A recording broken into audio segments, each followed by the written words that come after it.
Everyone, मेरा नाम है इंद्रमणि सिंह और आप सभी का स्वागत है विक्रमास एडुटेक पे। दोस्तों, आज हम बात करने जा रहे हैं अभी हाल फिलहाल में ही, मतलब कि एक दिन पहले एमपीपीसीएस के द्वारा जो नोटिफिकेशन जारी किया गया है उसके बारे में, इस नोटिफिकेशन के इन एंड आउट के बारे में आपको बताऊंगा। पूरी तरीके से क्रिस्टल क्लियर इंफॉर्मेशन मैं आपको दूंगा। सबसे पहले एमपीपीसीएस का मतलब समझ लेते हैं। Madhya Pradesh public service commission, मतलब कि किसी भी स्टेट के जो वरीय स्तर के अधिकारी होते हैं वो यूपीएससी के बाद सभी स्टेट के पास अपना एक राइट होता है जिससे कि वो यूपीएससी के बाद के जो अधिकारी होते हैं उनको सेलेक्ट कर सके। हालांकि आईएएस और आईपीएस के इक्विवेलेंट तो इसको नहीं बोलूंगा मैं, लेकिन जो काम आईएएस और आईपीएस करते हैं उस काम को भी यहाँ से सेलेक्टेड जो ऑफिसर होते हैं उस काम को अंजाम देते हैं। मतलब कि राज्य को चलाने की रिस्पॉन्सिबिलिटी इस आयोग के द्वारा सेलेक्ट किए गए स्टूडेंट पे होती है, मतलब सेलेक्ट किए गए एस्पायरेंट्स पे होती है। यहाँ से देखेंगे कि 2023 का ये नोटिफिकेशन आया है और इसके बारे में हम सारी जानकारी जुटाने का प्रयत्न करेंगे आज के इस वीडियो में। मैं आपको एक और बात बता दूं कि अभी देखिए बीपीएससी का पेपर होने वाला है, इसी के साथ साथ आरएएस का पेपर होने वाला, मतलब कि राजस्थान एडमिनिस्ट्रेटिव सर्विस, इसी बीच आप लोगों को देखने को मिल गया एमपीपीएससी। तो मैं आपको बताना चाहूंगा कि राजस्थान, बिहार और एमपी के लगातार बैक टू बैक आपके सामने एग्जामिनेशन देखने को मिल रहा है। मतलब ये कि अक्टूबर के महीने में ये दो एग्जामिनेशन आपको देखने को मिलेंगे। वही एमपीपीएससी का एग्जामिनेशन आई थिंक दिसंबर के महीने में है। और उसके बाद अगर मैं आपसे बात करूं तो अभी जो ड्यू है वो कौन कौन से एग्जामिनेशन ड्यू है मैं उसकी बात कर लेता हूं। उसके बाद जो ड्यूज एग्जामिनेशन है कौन कौन से हैं। इसके बाद यूपीपीसीएस का जैसा आपको पता ही है कि यूपीपीसीएस की एग्जामिनेशन कब होती है, वो होती है मई के महीने में। तो मई के महीने में यूपीपीसीएस की एग्जामिनेशन होने वाली है। इसी के साथ साथ छत्तीसगढ़ का एग्जामिनेशन और एचसीएस हरियाणा सिविल सर्विस का एग्जामिनेशन भी होने वाला है।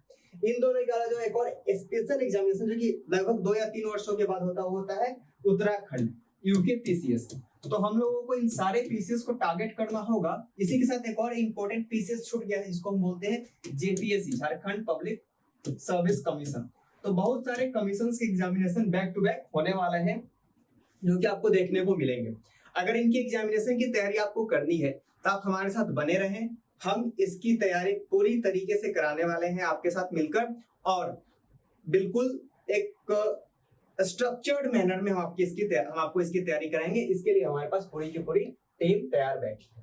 खैर, अभी हम एमपीपीसीएस पर फोकस करते हैं और इसका जो नोटिफिकेशन आया है इस नोटिफिकेशन को हम थोड़ा डीप में जाकर एनालाइज करते हैं, आपके लिए समझाते हैं कि कौन कौन सी चीजें हैं जो कि फॉर्म भरते वक्त या फिर कुछ भी एग्जामिनेशन के टाइम तक आपको इन सारी चीजों का ख्याल रखना है। खैर, स्टार्ट करते हैं। तो जैसा कि आपको इस नोटिफिकेशन में देखने को मिल रहा होगा कि 5/9/2023 को ये नोटिफिकेशन आया है और 8/12/2023 को प्रवेश पत्र मिलना चालू हो जाएगा, एडमिट कार्ड। और ऑनलाइन आवेदन करने की जो अंतिम तिथि है वो कब है, 21/10/2023 12 बजे तक, दोपहर 12 बजे तक। यानी कि आपको कुल मिलाकर अच्छा खासा टाइम दिया जा रहा है, लगभग 1 महीने से भी ज्यादा समय, 1.5 महीने के आसपास, 100 महीने के आसपास आपको समय दिया जा रहा है। इसमें देखिए 2 तरह का पेपर होता है। एक को बोलते हैं सामान्य अध्ययन जो कि 10 बजे से होगा, और एग्जामिनेशन की जो डेट है, एग्जामिनेशन की डेट कब निर्धारित करी गई है, 17/12/2023 को, मतलब कि 17 दिसंबर 2023 को। और आज हम बात कर रहे हैं, आज कौन सी तारीख है, आज की तारीख है 7 सितंबर 2023। मतलब कुल मिला के आपके पास अभी भी 3 महीने से भी ज्यादा समय है।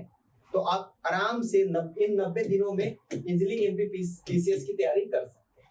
खैर, अब हम बात करते हैं द्वितीय प्रश्न पत्र की, जो कि सामान्य अभिरुचि, जिसको कि सीसेट बोलते हैं। आजकल सारे एग्जामिनेशन इसको कंपलसरी कर दिया गया है बीपीएससी को छोड़कर। तो इसका एग्जामिनेशन कब होने वाला है, 2:15 से, मतलब कि 12 बजे आप एग्जामिनेशन देकर निकलेंगे, फिर 2 घंटे का आपको रेस्ट है, 4:15 बजे तक आपको इसका पेपर देने को मिलेगा।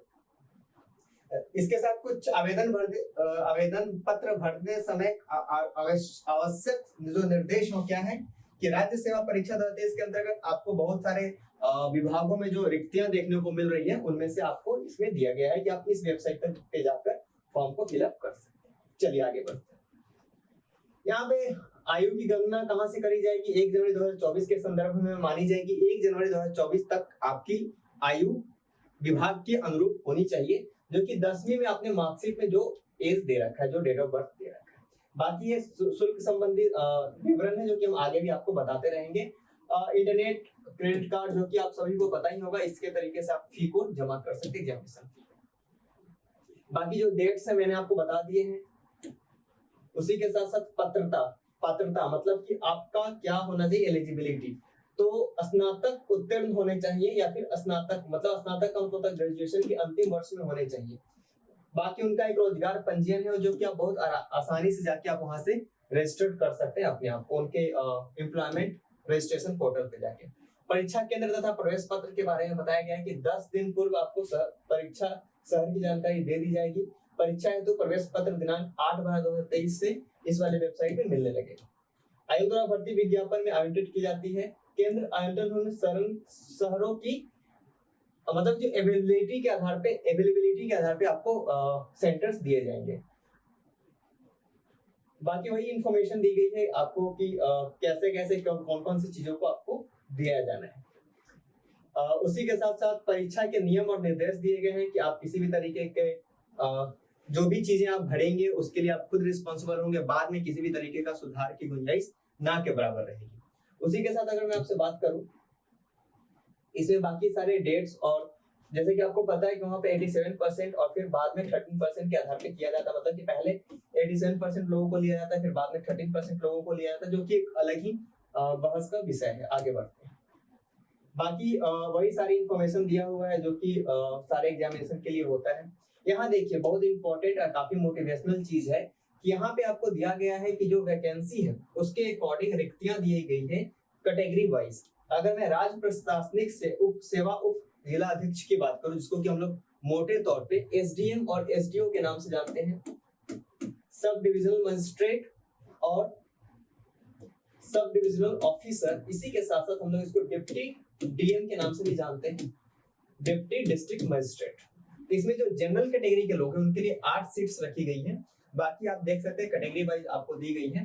टोटल 27 सीट्स का विवरण दिया गया है, मतलब कि 27 सीट्स कुल मिला के हैं एसडीएम की, जो कि अच्छी खासी सीट मानी जाती है। उसके बाद अगर हम बात करें पुलिस उप अधीक्षक की, तो इसमें कुल सीट्स कितने हैं, 22 हैं। डीएसपी के 22 सीट हैं और जनरल के 6 सीट्स हैं। बाकी आप अपने कैटेगरी के अनुसार देख लेंगे। डेवलपमेंट कमिश्नर की जो सीट है 8 सीट दिए गए हैं जनरल के, और उसी के साथ साथ कुल सीट है 17। वहीं बात करो विकास खंड पदाधिकारी ब्लॉक डेवलपमेंट ऑफिसर की, तो उसमें जनरल के 3 सीट हैं और कुल मिला के 16 सीट। चलिए अब आगे बढ़ते हैं नेक्स्ट स्लाइड में। राजस्व विभाग में जो कि बहुत ही इंपॉर्टेंट माना जाता है आज के टाइम पे, तो उसके लिए कोई सीट्स अवेलेबल नहीं है।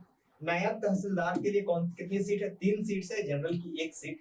वहीं मैं बात करूं आबकारी उप निरीक्षक की, जो कि नारकोटिक्स वगैरह में काम करते हैं, उनके लिए 2 सीट्स जनरल के, कुल मिला के 3 सीट्स दिए गए। मुख्य नगर पालिका अधिकारी 9 सीट जनरल के, 17 सीट टोटल। सहकारिता विभाग में कोई भी वैकेंसी नहीं है। सहकारी निरीक्षक और सहकारिता विस्तार अधिकारी की बात करें तो 33 सीट दिए गए हैं जनरल के और कुल सीट है 122। में अच्छे खासे सीट्स आपको देखने को मिलेंगे। तो कुल जनरल के जो सीट हैं पीसीएस लेवल के वो 70 हैं और सब लोगों का मिलाकर देख लें तो 227। चलिए आगे बढ़ते हैं। बाकी यहाँ पे दिया हुआ है यूआर का मतलब होता है अनरिजर्व, एससी का मतलब होता है शेड्यूल कास्ट, ये तो आप समझते ही होंगे। इसी के साथ साथ इसमें जो इन्फॉर्मेशन दिया हुआ है कि आरक्षण का क्या व्यवस्था होगा, आप स्क्रीनशॉट ले सकते हैं। बाकी आरक्षण से जुड़ी जो भी आप दस्तावेज हैं उस सारे दस्तावेज को आप क्या करेंगे, जितने भी डॉक्यूमेंट्स हैं वो अपडेटेड होने चाहिए और उसको अच्छे तरीके से आप क्रीमी लेयर में आते हैं तो आप उसका जो भी डॉक्यूमेंट्स हैं आप सामने रखें। बाकी इसमें दिया गया है उप निरीक्षक, जो कि कुल रिक्तियां वर्गवार मतलब कि कैटेगरी वाइज दिए गए हैं, इसमें सारी इंफॉर्मेशन आपको। यहाँ है इंपॉर्टेंट डेट्स। इन इंपॉर्टेंट डेट्स की हम बात करेंगे। सबसे पहले विज्ञापन की तिथि 5/9/2023 शिक्षक दिवस के अवसर पर निकाला गया था। ऑनलाइन आवेदन प्रारंभ करने की तिथि है 22/9/2023 से स्टार्ट होगा। उसी के साथ साथ ऑनलाइन आवेदन करने की अंतिम तिथि है 21/10/2023। लगभग 1 महीने का समय दिया जा रहा है आपको फॉर्म फिलअप करने का। अगर कुछ गलती हो जाती है उसकी सुधार के लिए 25/9/2023 तक को आपको दिया रहेगा, प्रारंभ होगा। उसी के साथ साथ 23/10/2023 तक आप इसको भर सकते हैं, मतलब ये भी आपको लगभग 1 वीक का समय दिया जा रहा है। एडमिट कार्ड 8 दिसंबर 2023 को मिलने लगेगा आपसे, और परीक्षा की तिथि जो कि जैसा कि मैंने आपको पहले ही बताया 17 दिसंबर 2023। बाकी अगर किसी भी तरीके का आप कुछ गलती करते हैं तो इसके लिए आप खुद जिम्मेवार होंगे। बाकी दिव्यांगता, कमजोर वर्ग आर्थिक रूप से, या फिर भूतपूर्व सैनिक के अगर आप बच्चे हैं, इस तरह के आपको मिलेगा, उसमें आपको कुछ छूट दी जाएगी। ये सारी इंफॉर्मेशन दिया हुआ है, आप यहाँ से पढ़ लेंगे। जो इम्पोर्टेंस क्रक्स है वो आपको बता रहा हूँ। यहाँ पे कुछ प्रारंभिक परीक्षा मतलब कि जो प्रीलिम्स की एग्जामिनेशन होंगे उसके कुछ शहर दिए गए, कहाँ कहाँ इनके सेंटर्स होंगे। तो आप देख सकते हैं कुछ इंपॉर्टेंट सेंटर्स, इंदौर, जबलपुर, धार, इस तरह के आपको सेंटर्स देखने को मिलेंगे। खैर भोपाल भी होगा कहीं पे, उसकी राजधानी वहां तो होना ही चाहिए। आगे बढ़ते हैं। यहाँ पे दिया गया है वर्तमान किस तरीके से आपको सेंटर दिया जाएगा। तो सबसे पहले आपको सेंटर जो सेलेक्ट करना होगा या फिर सेंटर किस तरह से आपको अलॉट किए जाएंगे उसकी जानकारी यहाँ पे। सबसे पहले मध्य प्रदेश के निवासी हो तो पहले देख लेते हैं। तो जो वर्तमान पता है उसके आधार पे अपलोड किया जाएगा, जो कि प्रथम आवंटन आप जिस जिले के हैं उस जिले में दिया जाएगा। अगर वहां पे अगर अवेलेबिलिटी नहीं है तो फिर क्या किया जाएगा, वर्तमान पते के संभाग मुख्यालय में दिया जाएगा, या फिर अस्थायी पते का जिला दिया जाएगा, या फिर अस्थायी पते का संभाग मुख्यालय दिया जाएगा। मतलब कि एमपीपीसीएस इस मामले में बहुत अच्छा है। आपके कन्वीनियंट के अकॉर्डिंग आपको क्या दिया जाता है, वो दिया जाता है आपको सेंटर, जो कि काफी आरामदायक है। जो अन्य प्रदेश के बच्चे हैं उनको कौन कौन सा सेंटर दिया जाएगा, इंदौर, भोपाल, ग्वालियर तथा जबलपुर में से 2 विकल्पों का चयन करना होगा। परीक्षा केंद्र का आवंटन आयोग द्वारा प्रशासनिक सुविधा के दृष्टिगत किया जाएगा। तो मतलब जो बाहर के बच्चे हैं उनके लिए 4 ऑप्शंस में से किसी 2 को चुनना होगा, और उन्हीं 2 में से किसी एक में आपको दिया जाएगा सेंटर। ये सारा सेंटर रिलेटेड चीजें दी हुई हैं आपको। यहाँ पे दिया गया है गैर वर्दीधारी मतलब कि जो डीएसपी के लिए जो पद है उसके लिए कितनी चाहिए, 21 वर्ष से लेकर 33 वर्ष तक, और बाकी जो डीएसपी के अलावा जो सीट्स हैं 21 वर्ष से लेकर 40 वर्ष तक की आयु के बीच होना चाहिए। उसी के साथ साथ आपकी लंबाई कितनी होनी चाहिए, अगर आप पुरुष हैं तो आपको 168 सेंटीमीटर, महिलाओं को 155 सेंटीमीटर, और बाकी ये सारी चीजें दी गई हैं आप जो कि आप देख लें। ये इंफॉर्मेशन है, किस तरीके से छूट दी जाएंगी उसके लिए आपको सारे डिटेल्स दिए गए हैं। आर्थिक रूप से जो कमजोर, जिसको हम लोग ईडब्ल्यूएस के नाम से जानते हैं, उसके लिए प्रोविजंस दिए गए हैं। आप अपने अकॉर्डिंग चीजों को देख लें, क्योंकि अगर हम एक एक चीज को डिस्कस करने बैठेंगे यहाँ पे तो बहुत लंबा वीडियो हो जाएगा, और फिर वो आपके लिए काफी वर्थफुल भी साबित नहीं होगा। तो हम शॉर्ट में निकलते हैं इंपॉर्टेंट चीजों को डिस्कस करते हुए।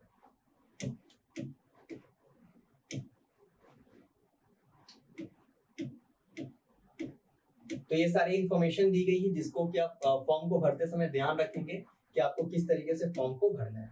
बाकी यहाँ पे दिया गया है कि अगर मध्य प्रदेश से बाहर के निवासी अभ्यर्थियों के लिए क्या दिया गया है, 500 रुपया जो जनरल कैटेगरी या फिर ईडब्ल्यूएस से आते हैं, जो ओबीसी से आते हैं उनको 500 रुपीज फी पे करना होगा। उसी के साथ साथ जो लोग अनुसूचित जाति, अनुसूचित जनजाति, अन्य पिछड़ा ओबीसी के लिए भी 250 ही रखा गया है, और दिव्यांग जनों के लिए कितना रखा गया, 250 रुपया।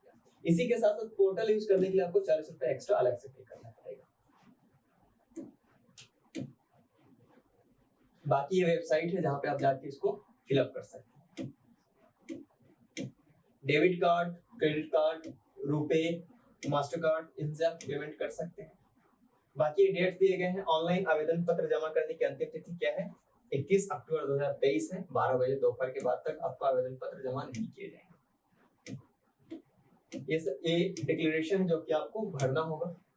जो भी मैंने शपथ पत्र है जो कि आपको ये बताना होगा कि जो भी इंफॉर्मेशन मैंने दिया है बिल्कुल सही है। अगर गलत पाए जाते हैं तो मैं कार्रवाई के लिए तैयार हूँ, मतलब काफी भागी होगी इस कार्रवाई। यहाँ पे दिया गया है कि आप किस तरह के मतलब पहचान पत्र के रूप में आप क्या इस्तेमाल कर सकते हैं। Aadhaar card, voter ID card, driving licence, PAN card, passport, 9 तरह के कुछ फुल डॉक्यूमेंट्स दिए गए जो कि आप इस्तेमाल कर सकते हैं अपने पहचान पत्र के रूप में।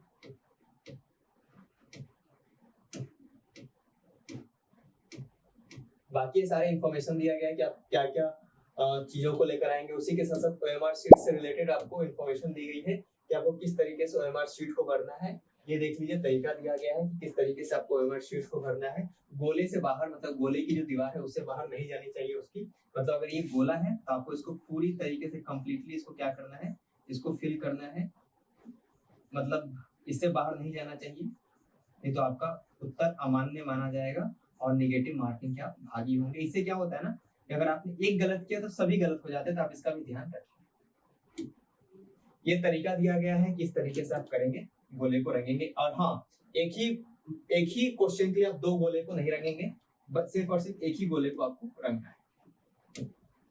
ये तरीका दिया गया है, ये जो तरीका है इनकरेक्ट है, इस तरीके से आप इस्तेमाल नहीं करेंगे, आप ऐसे क्रॉस नहीं करेंगे, ऐसे टिक नहीं करेंगे, आप आधा अधूरा नहीं करेंगे, ये भी इनकरेक्ट है। अगर आप बाहर की तरफ कर दे रहे हैं, ये बिल्कुल करेक्ट है।